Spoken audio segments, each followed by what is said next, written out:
When I was 12 years old, my sister drugged me, inflicted me with third-degree burns, and tried to sell me out to a pimp. You said jealousy comes with the territory when you're famous, but when it comes from your mother, it's very painful. My mother is a very talented singer. She said, you should only hope that one day you become half the singer I am. I literally didn't feel like I was worthy of existing, and that's something that's a terrible thing to say, but it's true. I was always so scared as a little girl, and music was my escape.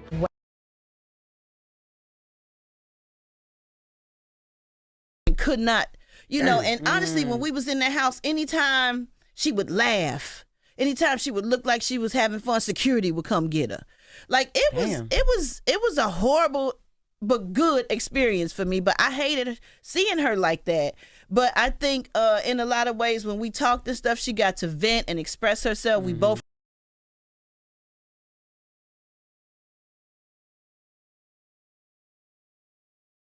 The first time I met Tommy Mottola, I'll just tell this story real quick. Okay. So I go to dinner with Mariah. Didn't tell nobody I was going. Okay. I get there, my phone rings, and it's Steve Stout, who is Tommy Mottola's right hand, president of Black Music, Sony. And I'm like, hello? And she's like, who are you talking to? And I'm like, hey, Steve. And she's like, don't say anything. And I'm like, he goes, who are you having dinner with right now? And I'm like, what are you talking about? He goes, come next door. There's somebody I want you to meet. I said, how do you even know where I'm at? And he's like, never mind, just come over. And I walk, I say, excuse me for a second. She goes, you don't understand. They're trying to sabotage me. They follow me.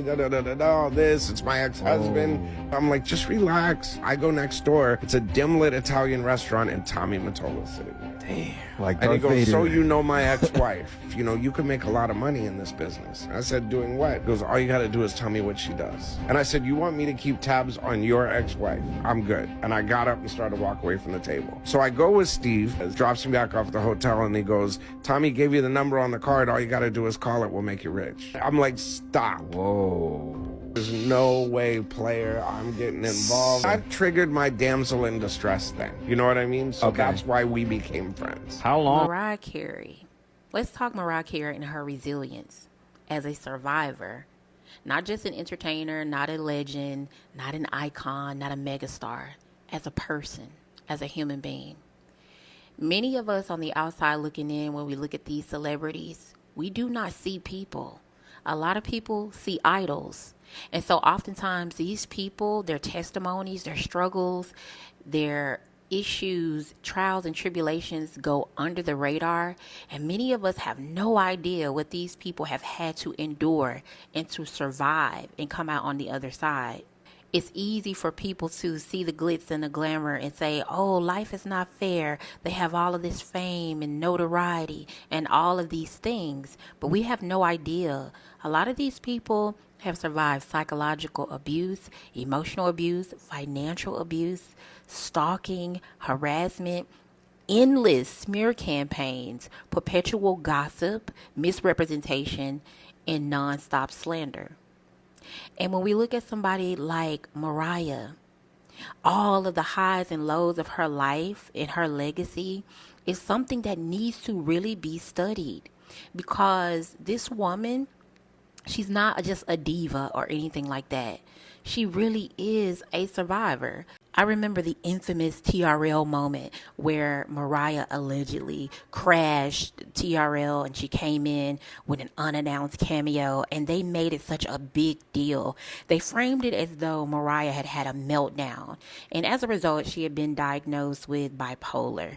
And to be honest with you, if the host would have just played up to the fact that she was being flirty and fun and trying to promote her album and her project at the time, nobody would have even batted an eye.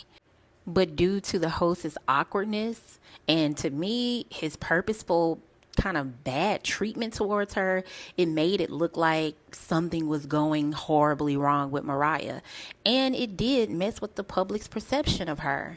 Can you imagine being in the public eye, going through so much behind the scenes, having many of your projects not really pan out to what you want them to be, and people writing you off and saying that your glory days are behind you, and all you're doing is trying to have a fun, flirty moment, so much to the point where the people in the back actually gave her a mic. They mic'd her up. So it's not as if she just completely crashed the show. She actually had a mic on her person. So when she came out, it could have easily been been seen as a little surprise for her fans.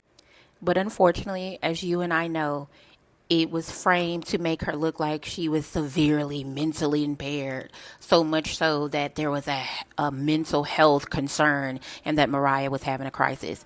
That in itself, before the general public and framing it in that way, had to be so humiliating.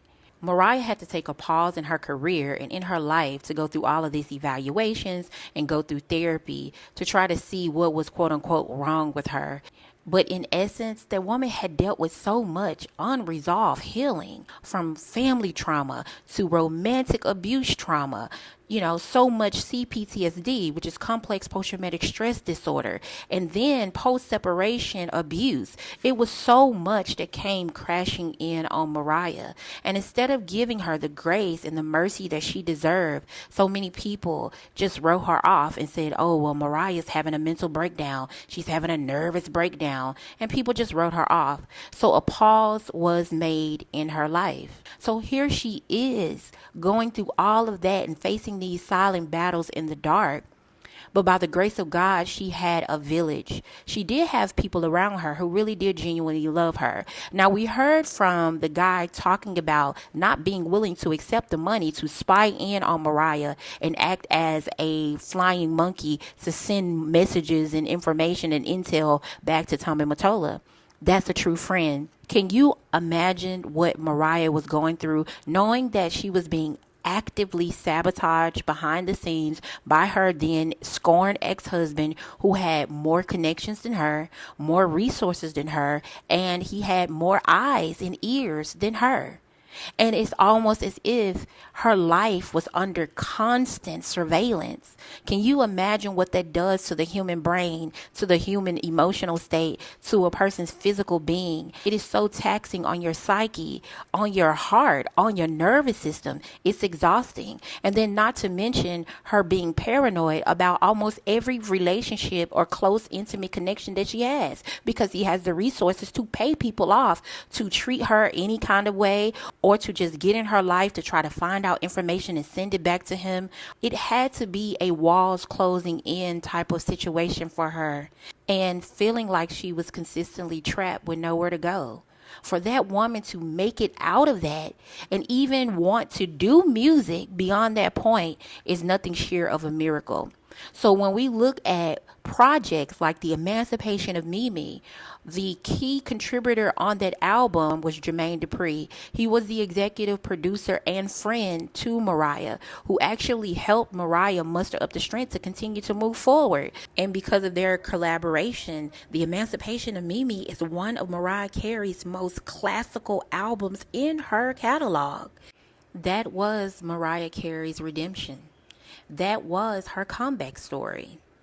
Now, if someone like Mariah Carey, who was in a situation where a person had more connections, more resources, more status, and more relationships than her, if she can come back from such a destabilizing experience, what about you?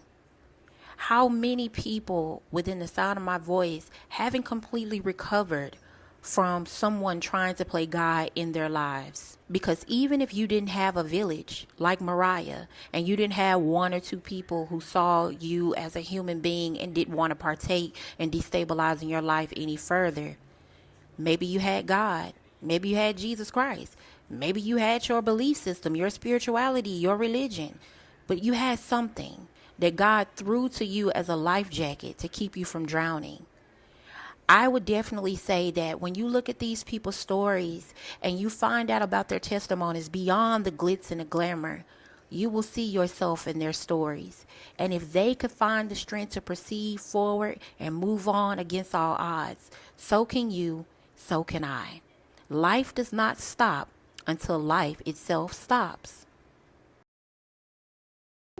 Last year, Carey shared that her mother, Patricia Carey, and her estranged sister, Allison, died on the same day. Do you feel you made peace with your mom? I do. She said a couple of things to me that were very healing for what I needed. And I felt that that was the right thing to do. But towards the end, I was with her the whole time. I feel better about that. How did you navigate that and how did you process that? I don't know how I processed it. I just know that it was extremely difficult.